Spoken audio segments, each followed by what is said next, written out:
My name's J. Cole. I get dissed and apologize and hop on the next record. The same guys who dissed me. Welcome, ladies and gentlemen, boys and girls, to another episode of the Bright Now podcast. We're recording this on Saturday, April 13th, 2024 at 1 o'clock p.m. Eastern Time. I'm your host, Dash, and I'm the Miracle Whip to my mayo. We're so white when we answer the phone, we say yellow. TJ, how are you doing, brother? And what are we talking about on this fine Saturday? Yellow. Breaking down episode 38 of the Bright Now podcast. We got the Suns limping to the play-in, not because of any injuries, but just getting there, scraping by the edge of their teeth, getting into that play-in spot. We're also going to be breaking down, doing a draft of who we think are going to be the most important players going into these playoffs. And then we're going to finish things off with some play-in predictions. Although there's still some movement that can happen, we're just going to kind of break down what we think is going to really end up being those matchups starting early next week. So to kick things off, since we last spoke, last time we talked, we were talking about maybe going 4-0 to finish the season right before that first Clippers game. And just immediately we get punched in the mouth. Down 37-4 to start that game, which is just, I haven't seen an NBA game like that in I don't know how long. Maybe the Eric Bledsoe season when he said he didn't want to be here. I could have seen one of those first games starting that bad, but even then, I don't know if it got off to that bad of a start. Just totally outpaced, outshot, outdefended, everything. Westbrook was flying around like KD left OKC yesterday. Like he still plays like he has like some like real like hatred for Kevin Durant in a lot of ways. He has a 15 and 15 rebound. Yeah, a crazy triple double. And really, we were just settling for jumpers, specifically in this first quarter. Couldn't finish on a fast break, which has been a huge problem, I guess, that I really started to notice the second half of the season with them just struggling on like 2-on-1s, 3-on-2s, and the big three combined for 0 for 12 shooting. So that's not gonna win you any games. That's always gonna get your ass kicked. What were your thoughts before we go down to like we end up winning or pulling back into this game? But what were your thoughts after that initial start? Just for anybody, just to add some more sauce to it. These back-to-back games. This first one was absolutely embarrassing. Just as you talked, TJ, the Clippers were up by 37 at one point, and just to clarify, there was no Kawhi and no Harden, and that was just an awful loss. I was asked before the game by some of my degenerate gambling friends as to who they should put their money on. And they were kind of shocked because they're also Suns fans, and they're like, "Man, I don't know. I just feel like Booker's gonna come out with the fire in this game." And I literally told them, I was like, "I'm sorry. I just don't think that they're gonna pull it out this one, just from the past couple games that I've seen, and especially with the Clippers still figuring out with their guys out." And they were trying to diss on me, and they were saying, "Well, don't let these last couple games affect your view on it." And I was like, I'm not letting the last couple games. I'm letting the last two that we played against them, and we got mollywopped. And so like I'm not that surprised whatsoever. And something that you had touched on that you had brought to my attention, because I didn't see the post game quote initially, but just where Booker was talking about how they were asked how do you go about a game like this, what are the feelings in the locker room, and he did say initially that he was just chilling, taking it one game at a time, and that was kind of disheartening to hear from like the heart and soul of your team, the only guy that's still on the team from the 2021 finals run. He did later on say that he was pissed off in the interview. So, I mean, just watching the whole thing, like, at least there's a little sense of, like, it definitely took some teeth pulling to get him there. But like I said, at the end of the day, it goes back to what we've been saying all year, TJ. We need an adult in the room. And when it comes down to situations like that, I know everybody wants to talk about the meme where, we had an adult in the room and Chris Paul, and we were down by 47 against the Mavs in Game 7. But there was a lot of situations where Chris Paul would pick our heads up, get us back into rotation. And it even goes back to, like I said, I know he's doing awful over there in Detroit with Monty Williams being able to make those adjustments and, say what you want about his coaching style, but it seemed like he was able to get guys fired up most nights. It doesn't feel that same way with Vogel. And I know we have our disagreements about whether we should keep Vogel next season, but, man, it's just not looking pretty. And like I said, we can kind of mesh these games together. But in that second one, it was an embarrassing win. Wait, would you agree it was an embarrassing win? 124 to 108 when they were missing Kawhi, PG, Harden, Westbrook, and Zubac. I mean, did you have any thoughts on that game as a whole? Bones Highland, 37. So the biggest thing with that, so at after that first Suns game where we have the terrible start, we end up winning the second half by 20 points, but we were down 33 at the half, right? So it's just digging yourself too big of a hole. So part of me expected coming into this Clippers game, you see the starting lineups for both teams, like you said, all of their starters being out, their 5 best players all missing. And I feel like this is the perfect time for us to really just to put it on them. And last night you said, hey, we didn't come prepared to play. This game you really needed to show up. And these are the first however many possessions, 6 possessions of the game. This is how the Suns' offensive possessions ended. It's a Beal bad pass turnover. Beal makes 2 free throws, draws a foul. KD bad pass turnover. Book misses a 26-footer. Royce gets an offensive rebound, which, hey, there you go, Royce, getting your nose dirty. KD misses a 28-footer. Next possession, Book misses a 27-footer, and then KD misses a 25-footer. So we're taking deep threes for the first 6 possessions of the game and just turning the ball over. And we hear it was just so many unforced errors, and that has been a huge problem of the team. And we finally hear Frank Vogel own up to it last night after the Kings game, and he straight up says, we are not a good passing team, and that it's something we need to work on if we want to accomplish the things we want to accomplish. Dude, it's game 81. Like, if you haven't worked on this at all, you haven't noticed this earlier, like this is the first time that you're addressing it, and I'm sure that he has gotten on the guys about all those pieces, but it hasn't improved by even like 1% this entire season.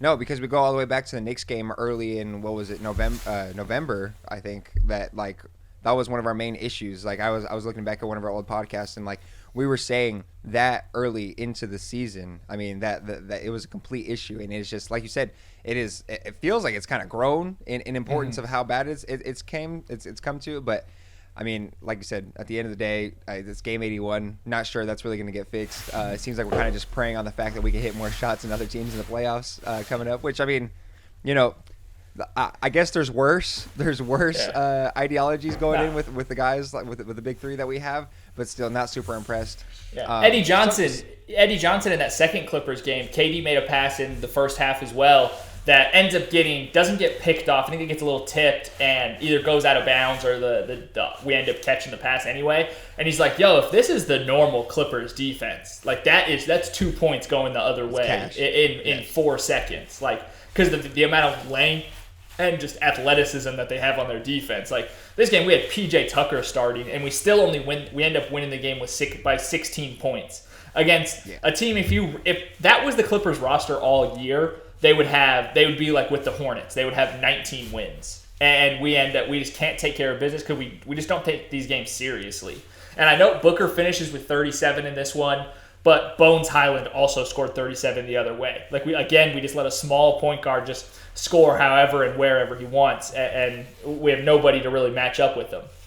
And that's why it's so dangerous if we have to end up going against Denver. I mean, Jamal Murray has proven time and time again that he can just absolutely fuck guards up, whether how good the defense is, no matter how good the front court, I mean the back court D is, and it's kind of scary. I'll be honest with you. And what's the deal with not starting Grayson? That's exactly what I want to talk about. Can we talk about the Suns fan as a whole, just being super super happy about him not starting? I mean, I know we came out with that game, but what is the temperature check with Grayson Allen around? I mean, I don't think we should be taking this for granted, TJ, right? No, he's shooting 45% from 3, and he has been down lately. Like, if you look at his most recent games, it has been, it's been trending down a little bit. But on the whole, like, you still have to trust him out there. He's earned enough goodwill, in my mind, to want him to start and be a part of our closing lineups. It didn't make any sense to me because let me just double check who actually replaced him. Yeah, so we started Royce O'Neal, right? Royce, yeah. I like Royce, better defender if we need a little bit more size, but and then to flip it, then we play the Kings the next night and Grayson's back in the starting lineup. So it's just the same thing with Vogel and just no continuity. We have no idea. We're switching our starting lineup with a fully healthy roster in game 81. Like, that's not where you want to be. Yeah, no, not super impressed with it. Like I said, pessimistic podcast, unfortunately, with the Suns. Even though it is a 2-1 week at this point. But speaking of, TJ, how'd you feel about that Kings game? Won by 1 point, came down to the clutch. end of the game free throws. Yeah. Big Nurk came out, finished it out, 1 for 2, exactly what we needed. Yeah, there you go. And the bare minimum. That's what we're gonna get. It was enough. I'll take it. No, a weird game here against the Kings because we took 15 less shots than them. Only took 3 more free throws as well. So the turnovers were really just shooting ourselves in the foot. If we don't, because we shot the ball extremely well, like percentage-wise, we were great. But 19 turnovers to only 7 the other way, that just makes things really difficult on yourself. But we end up kind of opposite of what we'd seen from the Suns all year, where we'd get 15-point leads in the third and then blow them in the fourth. And here we had to crawl back from down 16 in the third. We win the fourth quarter by 8 points here. And just like you mentioned, the final possession, I thought we got a good shot with Grayson with the corner 3. KD drew, 2 defenders and gets Grayson Allen some space to shoot a shot that he hits 45% of the time. And then Nurk just battling down low. When I first watched it, it looked like they were going to give a foul on Nurkic, like an over the back, but they called, I guess, technically like an illegal box out, just like a loose ball foul on the floor. And I'll take it for now. And then the final possession with Fox, driving to the left, Beal does a really good job of recovering after kind of getting caught up, having to fight through some screens and getting a little bit beat off the first step. And then Royce and Booker just kind of collapse onto the ball because, Fox is the one that's going to be taking that final shot. And so it was really good to see that team defense finally work together in the end of a game. So that was definitely a really net positive at the end, just being able to execute and get a win in a close game that, by all accounts, we needed. If we had lost that Kings game, then we're guaranteed in the play-in. So. Yeah, 100%. And then, like you talked about a little bit, I was really impressed with Brad Beal's fourth quarter performance out there. He shot an efficient as hell, 9 for 13, and just kind of did his job at the end of the day. Kevin Durant pouring in with 28 points, just something you're not surprised about at all. Looking at the other end of the spectrum, though, and this is just me having an opportunity just to continue to show love to Sabonis, a guy who's been pretty underrated all year by all accounts, not being an all-star, but still being 7th in MVP voting for damn near the whole year. He absolutely did his thing. Shot 50% from the field, 25 points, 9 assists, and 12 rebounds, 2 steals. So, great game for Domantas Sabonis. He seems to have those against us, wins or losses. It was, like I said, it was a great win to pull out for us, even with that guy just absolutely dominating. De'Aaron Fox had kind of an iffy performance out there, shooting 3 for 8 from 3. Yeah, we hold him to 9 for 23. We're going to hold Fox to that, then I love our chances against these guys. And credit to Beal for being on him for majority of the game and, just really just working as hard as he can. So I'm hoping that we can figure this out. 100%. And like I said, I don't want to be a pessimistic guy. I don't want to keep going down that route. But, they did have the injuries. Their sixth man of the year, the guy who's projected to win sixth man of the year, was out. Kevin Huerter was out, that 3-point shooting. So I don't want to discredit a win here. But, at the end of the day, it is against a little bit of a hindered team. But, like I said, we'll take what we can get at this point, right? Yeah, absolutely. So we talked about it a little bit earlier, and this is kind of just where the season's at right now. If we win against the Timberwolves and the Pelicans can lose to the Lakers, then we're sitting in the 6th seed, and we just have to see where the top 3, the OKC, Minnesota, and Denver wind up to figure out the matchup. But much rather be in that position to go against that 3rd-place team than to have to fight and scratch our way through Golden State, the Lakers, and Sacramento again.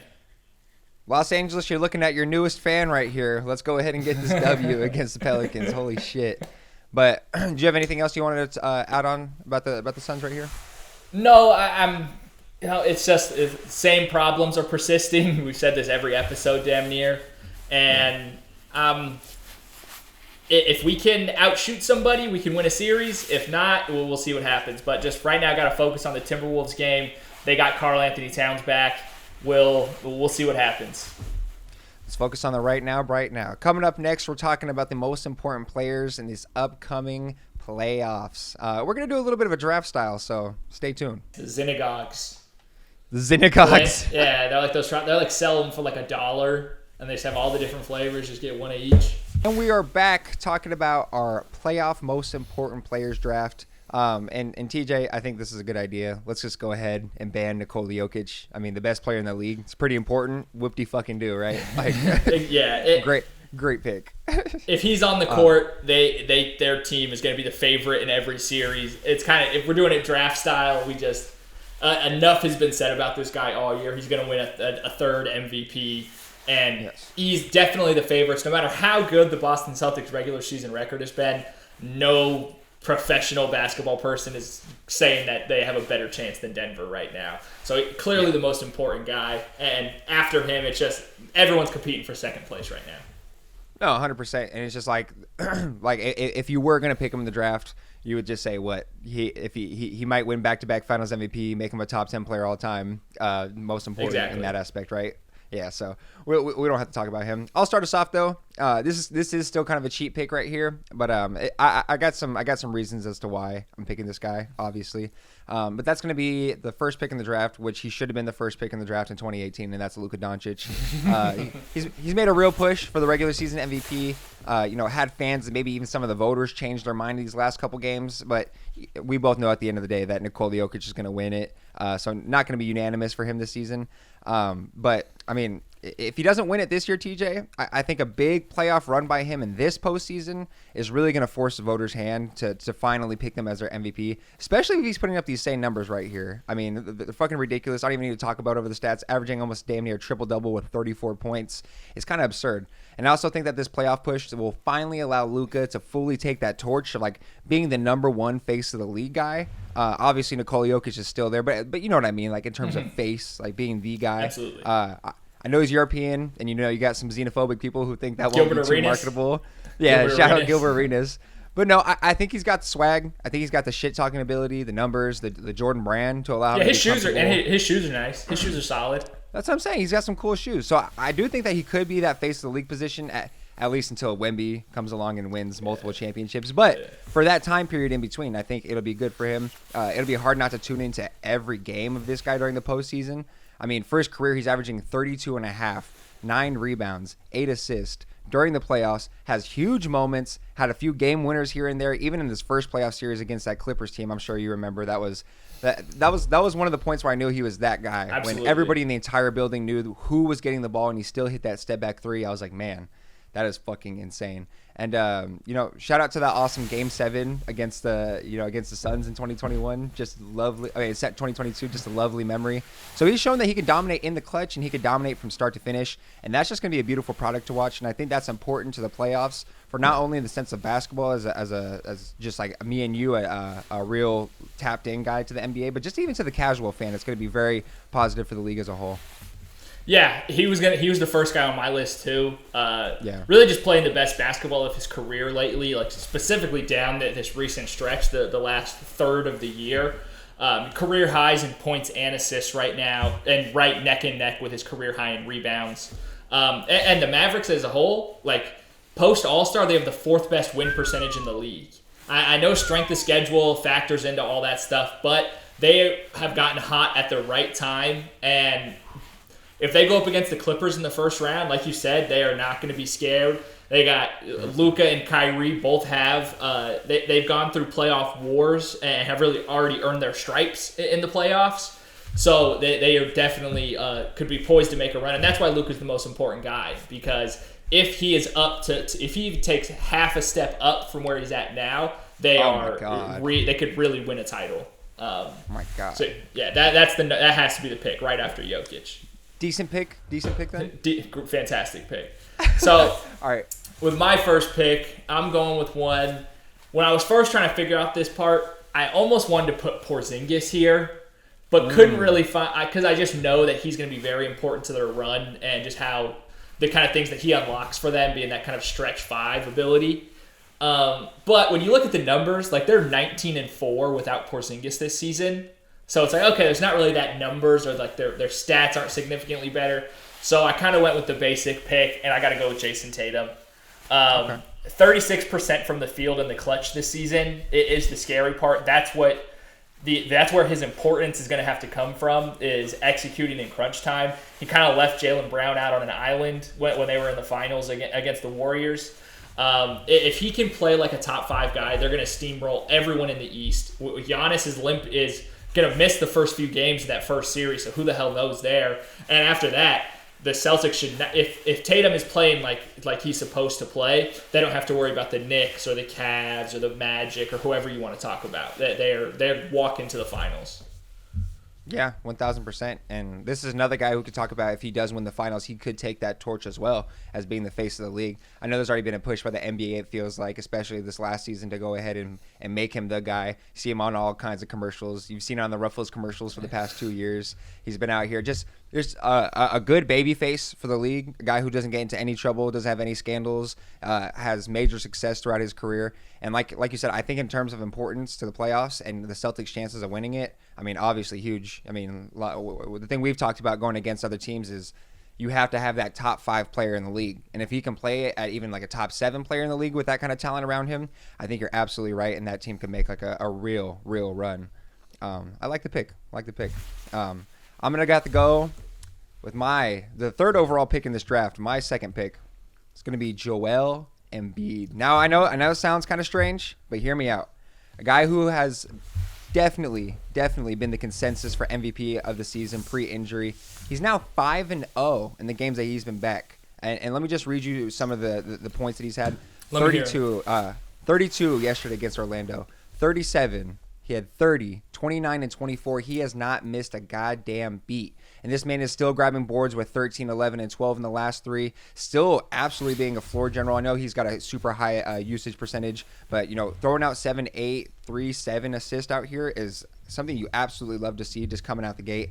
And currently now out of the play-in with the Pacers losing last night, this team is looking pretty damn good. And I'm sorry, but if the Knicks or Cavs go against the 76ers team, I mean, who really has any of those teams winning a series against a healthy Joel Embiid? And I'm aware this team has yet to prove that they can make it out of that that second round.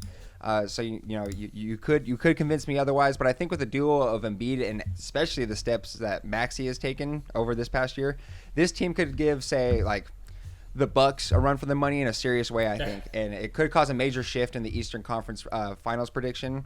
And like I said, I mean, it's not going to be easy for whatever team goes up against them. Even if the Celtics do end up going against them in the second round, it's still going to be a semi-dog fight, I hope. I hope Embiid is getting to that condition point. I know that's the biggest concern at the moment, along with the previous playoff struggles that he's had. Mm-hmm. But this might be a blessing in disguise for them. We've seen it over and over, Joel Embiid finish out seasons, having a bumps and bruises here or there, whether it's a broken orbital bone in his face or if it's depending on whether or not he's going to get surgery on his meniscus. I think this is going to be, like I said, a kind of a crazy run. I'm really excited to see if the Sixers team can do anything. I've been down on them the past couple years, but for different reasons. More, pretty anti-Harden, pretty anti-Ben Simmons, just for what he provided for the team. But how do you feel about this? Was this shocking at all to you? Was he on your list? Was he anywhere? Embiid was on my list. He was near the bottom just because I understand the issues that come with being in that play-in right now and what could happen just injury-wise in just like one turn of an ankle. But he is on it because if he's going to be healthy and they make it to the 7 or 8 seed, like that definitely scares Boston and Milwaukee. Both of those teams, they don't want to have to go through an MVP in that first round.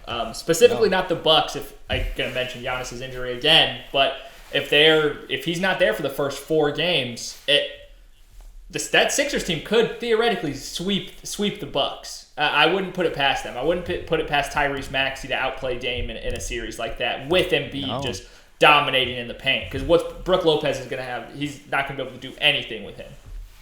No, 1,000%. And let me fact check something real quick. I did say that they're out of the play-in, but they currently are. I thought they had a tiebreaker over the Pacers. So the 76ers are still currently at that 7th seed, but it definitely could shift overnight. Absolutely.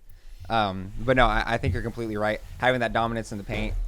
Brook Lopez is another year older. He's been kind of going under the radar, not having the greatest season, but it's just naturally declined. It's just we've seen Brook Lopez improve every single year, it seems like. I mean, ever since he was on the Brooklyn team, he's just continually upped his play. But like I said, Joel Embiid, he's kind of a different beast. And as much as me and you hate the foul baiting stuff, I mean, he can still hit jumpers, he can still hit threes. He was exhibiting it last night, and I watched a little bit of that game. And man, it'd just be a scary sight. It'd be a scary sight. Who do you got for your 4th overall pick in the draft? I'm going. This is going to be a little bit of a left turn from for pretty much the rest of my list, but it's Aaron Gordon because is he going to turn into the best defender on the planet again?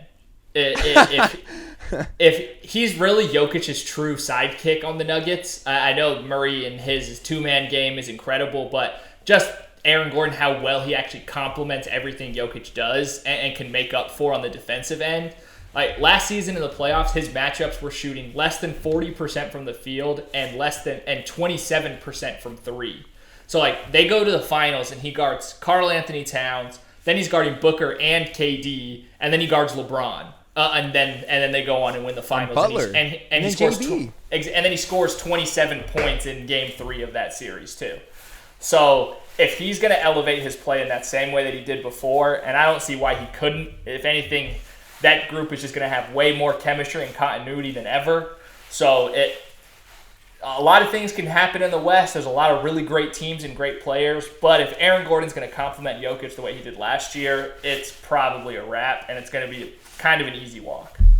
Well, TJ, I mean, this year, hasn't it seemed that their chemistry is boosted up even just a little bit more? I mean, how many highlights have we seen this year of those pretend floaters that are just throwing up to Aaron Gordon lobs? Or how about some of those spin turning around passes, no looks to Aaron Gordon right where only he can catch it and just go up two-hand dunk it? I mean, it's absolutely absurd. You had brought up the idea that's his true running mate. And at first I did disagree just because I am so high on Jamal Murray. But then I was looking at the numbers, looking at some of the footage. And the two-man game between Nikola Jokic and KCP when Jamal Murray's out just makes me think like, oh my God, like is Jamal Murray really just a product of Nikola Jokic? Because it looked like the same. Like it was like the same kind of efficiency. They were still winning games even when Jamal was out. So it just had me scratching my head. And I think I damn near agree with you that Aaron Gordon is the true most important player, obviously outside of Jokic, but being the most important player to complement him. I think you're absolutely right. And I kind of love that pick. I think it's a great pick. So I'm going to go with my fifth overall pick.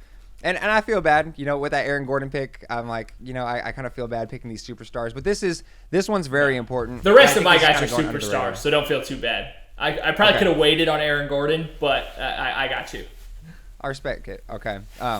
This has kind of gone under the radar. My pick is Kawhi Leonard. And if Kawhi Leonard is injured again going into the playoffs, kiss your chances at a ring goodbye, Clippers fans. I mean, there's been no official reports from the team that have been released about his recently missed games, which I know can be nothing and just, say him getting sat for the remainder of the season is just for rest. But they also denied answering the question as to whether or not he got an MRI on his knee, and that worries me a little bit. And it's just been the inflammation. There's been reports that he's had inflammation on his knee, and like I said, I definitely get it. If they're just using that as an excuse not to sit their star player, they got to have I know the whole getting fined for sitting out star players thing is real, but man, I would just be so devastated. But it'd be the least surprising thing I've ever heard if Kawhi Leonard was out and had issues with his knee. But if he plays, boy oh boy, I mean I don't care if any of the former All-Stars are also injured. Okay, not all of them, but like. If let's say just one of them is injured, everyone else is playing and playing well. This team looks like they could rattle off some wins. And if Kawhi is able to come out of this playoffs with another ring and another Finals MVP, then we're gonna have to start talking about this man differently. I mean, like entering top 25, maybe 20 players of all time discussion. It's kind of weird with the regular season, no MVPs. Like I said, maybe the best player to never win a regular season MVP, damn near, I would have to say. So just like I said, this could go so many different turns and routes, but. I'm betting my money, and I think 90% of my confidence level is that one of these guys will get injured, whether that be PG or Kawhi. I think they still could make a deep run with PG if it's like an injury where you can maybe come back later into the playoff series, then we're good. But if there's no Kawhi, it's cash money AP. Yeah, no, I'm with you there. Really, the only thing I had on Kawhi was just like we saw what he did to Phoenix last year, and he could easily do that again to pretty much anybody when he turns it on. He seems to be everyone always talks about like LeBron picking his spots and turning things on, but Kawhi is really the master of that. It seems like throughout his whole career, he knows exactly when it matters most. So that you've said everything that we need to say about Kawhi. Super high upside with this season. If he's, if they win, like you said, if he wins Finals MVP, he's vaulted into these even crazier discussions than he already is. And if he's hurt again, then he's going to go kind of more the route of, hey, if only we could have seen him some more. Like we didn't get to see Kawhi play a whole lot in his prime. Yeah, 100%. I know this is all projections and everything, but where do you sit on that take that I had about him being like, what conversation Honestly, does he enter? he's probably already like I'd have to really sit down and do it, but I would probably already have him like top 30, winning 2 Finals MVPs with like 2 different teams, and just being here and witnessing all of it is like he's better than a lot of these guys. But yeah, with a third one, like who has three Finals MVPs and 2 Defensive Player of the Years? Like that's a very short list, and I don't know that he gets. And there'd be plenty of people that would just come out and straight up say he's better than KD, right? Which I totally don't agree with, but that conversation opens up a lot more to be like, the second, third best small forward ever. Yeah, 100%. And it's just, like I said, it can get into weird territory if he does win. I mean, I don't even know how we talk about him. It might be raps for the Clippers organization after that because, like I said, I could see Kawhi being like, man, I did what I was supposed to. I'm about to sit out this whole next rest of the year. I did my job. Literally. Right. But who do you got for your next pick, sir? I got to go with Anthony Edwards here. The real question this playoff run is he going to be Dwayne Wade? D-Wade won his first chip at 24. Ant's only 22, but already on his 4th season in the league, where Dwayne Wade was in his 3rd. That regular season, Wade averaged 27, 7, and 6. Ant this year is at 26, 5.5, and 5. So just right in the same ballpark, Ant a touch lower. And, there's a million different things that you could kind of give reason for that. But either way, I can totally see the path to the Timberwolves. If Aaron Gordon doesn't step up in that way we thought he would, and we've all talked about how well the Timberwolves would theoretically match up with the Nuggets, and if they have Ant just going shot for shot with whatever Jokic and Murray can do, if he can really elevate himself, he's going to be probably the most exciting player to watch this playoffs, and definitely one of the most important. Oh, yeah. Important for the brand of basketball as a whole, because I know we talked about different levels of importance, but important for basketball fans. I think a lot of casuals really enjoy Anthony Edwards and just some of the clips that they see on social media. So, I mean, if he does have a dominant playoff run here and if he's able to knock off somebody like the Nuggets, I think it's going to be huge for the league. And you're just going to see an insane push for this guy. Because like you said, he's already drawing comparisons to Dwayne Wade. You hear the comparisons and the hints about him being fucking Michael Jordan's son out there. But, man, I think you're absolutely right. I like the pick right there. I mean, where does that? What would be a successful playoff series for Anthony Edwards? What would that look like? So obviously making it to, they have to win his playoff series, at least one. Yeah. Right now they would end up playing, if everything stays pat and they're the 2 seed and Denver's the 3, they end up playing them in the second round. And if they go 6 games with them, like, hey, you guys gave it your best shot, I think that's nothing to be upset about, especially if Ant's putting up crazy numbers. If they lose because Ant's disappointing, then you start asking more questions, and maybe it's more about, okay, do we need to split up Cat and Gobert? Is there something that needs to be done there to kind of refortify the roster? Yeah, add another punch to that offensive load. Yeah, exactly. Just something, that would just be finally the time to say, hey, New York, do you guys want Karl Anthony Towns? Like, let's make it work. Brooklyn. All right. Now we're going on to the next pick right here. And this could be kind of tied in with the Cavs organization as a whole, but I'm picking Donovan Mitchell here. If he can't perform this year, TJ, or they lose in the first round of the playoffs this year, he's most likely going to be trying to force his way out of there. I mean, he's under contract for next year, and then the year after that, he's got a player option. Then he'll be an unrestricted free agent in 2026. And I just don't think he's going to go on and wait that long to get out of a situation that might not fit his timeline. Additionally, it's Cleveland. No disrespect, but not as cool as like a New York, I would have to say at the end of the day. I mean, I went to Indiana. I went to Indiana, and I heard it was pretty similar weather to how it is over there in Ohio. And let me just say, that was a bitch and a half to exist in. He's had a great season this year, though. Obviously, he's got the 65-game threshold that he didn't hit. But if he has another postseason where he goes down 5 points in the playoffs compared to the regular season, just like last year, there's going to be some dialogue suggesting that he's just not a playoff guy. And I know that's not the case, as we saw what we could do with Utah. I mean, he had some explosive games, especially in that bubble against Jamal Murray. They had an absolute duel.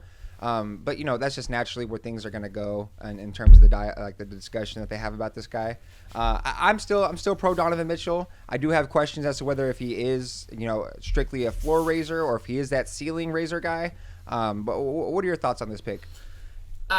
I didn't have Donovan Mitchell on my list, to be fair. Yeah. He wasn't on my list of 10, and mostly because I just don't believe in this Cleveland team. I just don't. Their best basketball is behind them. I would say as far as this season is concerned, they haven't done anything to really instill any confidence in anybody. I know the Magic had creeped up past them for, what was it, like a day and a half before they end up coming back. But right now they're playing the Magic in round one.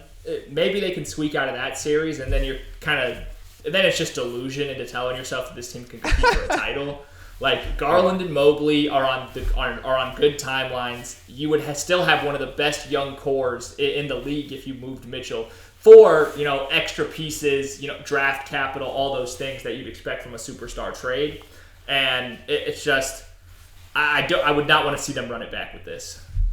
Yeah, no, I completely get it. And like I said, if they is there anything that they could do to change your mind? Like if they took care of business in that first round against whoever, whether it be the Knicks or whoever in that position, it's changing every day, so it's hard to tell. So they realistically could. I mean, they could get to the conference finals, especially from that four.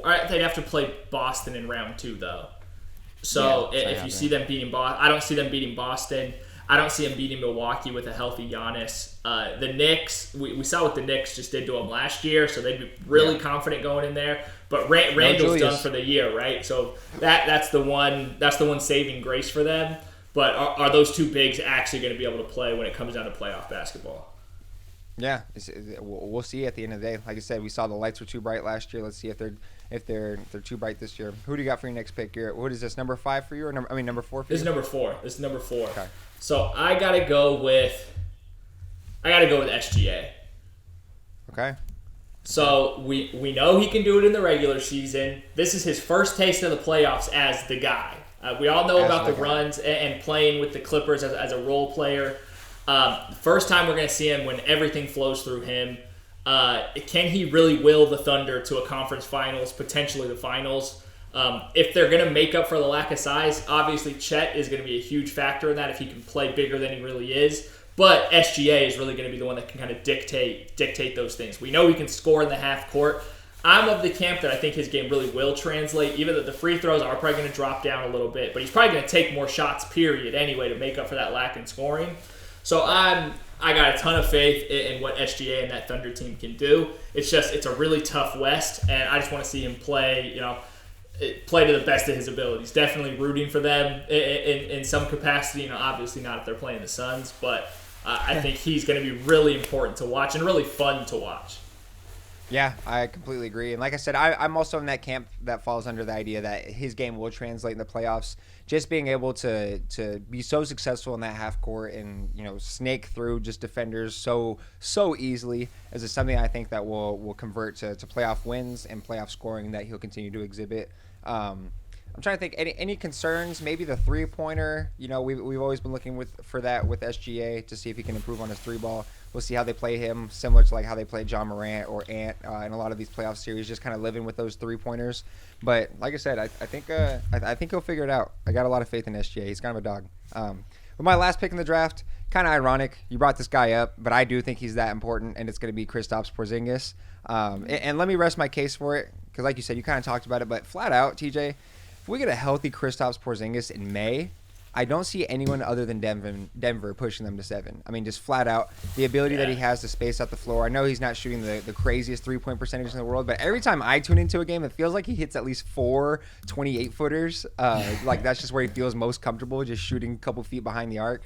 But just been really impressed what he can do with this team, and even talking about the defensive end, been extremely impressed. I know that it was kind of a scary feeling for them to lose Williams last year, but not Grant, Robert Williams III, in terms of that rim protection and how good he was. But Kristaps Porzingis has exhibited that he can absolutely protect that rim. That's something that he's been known for even back then with those New York teams. And I'm just really excited to see what he can do in a playoff environment. I mean, when's the last time we saw Kristaps Porzingis in the playoffs? Was it with Luka, right, on that team? Yeah. It feels like it's been longer than it probably has. But it's definitely, we've never seen him like excel in the playoffs for sure. Like it's never been, he hasn't had like a big playoff moment. I'm definitely with you, and like you said, nobody else really being able to push him to 7. Like the regular season is a real testament to that. If they don't steamroll their way to the finals, then we kind of know that the regular season might be a joke, like officially. Yeah. Because to be this dominant, like an 11.7 net rating is like astounding. It's one of the best of all time. The third all time, I think. Yeah, I think it's the 3 or 4. It jumps around, but yeah, absolutely insane. And they've been dominant all year. And if he's going to be healthy, you're totally right. So I was saying, so if Boston does go ahead and win the chip this year, like kind of steamrolls through the playoffs, will this change your perspective on the regular season? Do you think it'll change the perspective for other teams as well? I think it would in a lot of real ways, especially if it's like last year, the Heat coming from the play-in. The Lakers going from the play-in to the conference finals, people will start to really question it more than they already do. And we just don't want it to go the way of baseball where people that are tuned out during the regular season and then just check in when it's playoff times and just say, oh, whatever, I know the stars on all these teams. I don't really know anything deeper because nothing deeper really matters. Yeah, no, I completely agree. All right, then, who do you got for your last and final pick of the draft? My final pick, going up with a guy that I've mentioned him a couple of times, and it's going to be Giannis. He's out with a strained calf, which is that same injury that KD had right before tearing his Achilles, right? When he came back early in the finals. There's just huge finals implications if he's healthy or not. I think as like a single player, probably, him or Embiid probably scares the Celtics the most in terms of facing up with them. So he really needs to be healthy. Or else the Bucks are just going to go into this offseason with even more questions than answers in terms of just not knowing who they are. But if he's going to be able to come back and be healthy and play at a high level, then they're really the only other team in the East that I can see making it to the finals other than Boston.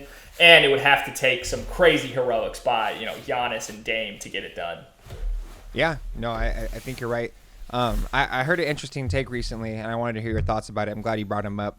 With Giannis, somebody was telling me the other day that they feel like their best years of basketball with Giannis might be ahead of him just because of his style of play. How do you feel about that? Ahead or behind him, you mean? Oh, behind him. Yeah, because I actually had that thought today when we were prepping for this a little bit. I was like, damn, maybe Giannis is just going to be a one title, 2 MVPs, 1 title, fantastic career, but just kind of gets derailed in the worst moments, like the back injury last year, and then now this calf injury now.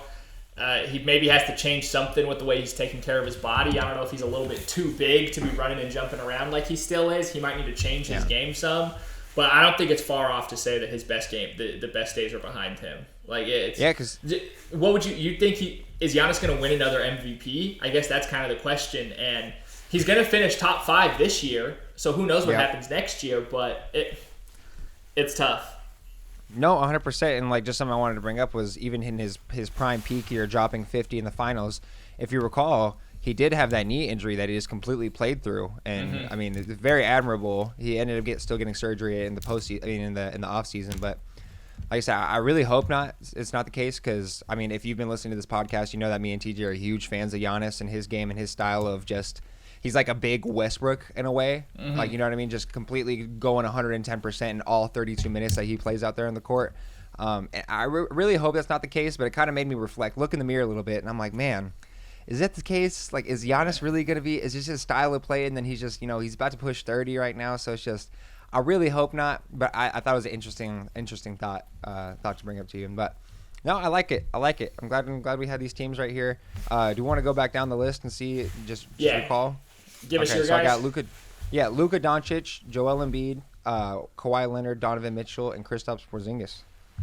All right, I got Jason Tatum, Aaron Gordon, Anthony Edwards, Shai Gilgeous-Alexander, and then Giannis Antetokounmpo. All right, guys, let us know who has the better drafted team right here in terms of most important playoff players. We're going to wrap up this part of the segment. Coming up next, we're talking about the play-in as a whole. Stay tuned. How many times a day do you think you shit? And we are back. TJ, hit us with some of these play-in statistics and some things that we need to look out for in these final games of the season, please. So to start things off with the East, it's shaping up exactly as it looks right now. The Bulls and the Hawks are guaranteed to be in that 9-10 game. Is some dancing around with the Sixers, Pacers, and Magic all at the same record right now. So there's a lot of ways that can unfold with them. Maybe jumping up or down. But overall, I don't think the Bulls or the Hawks are coming out of it no matter what. So it seems like we have our 8 in that conference unless something totally surprises us. I don't know if you disagree at all, but I don't think it's possible. I don't think it is. 0%. No, I 100% agree with you. And not in like a sane world. Like of course anything can happen in the NBA, but I'm not betting on the Bulls or the Hawks to make it into the actual playoffs right now. So Absolutely.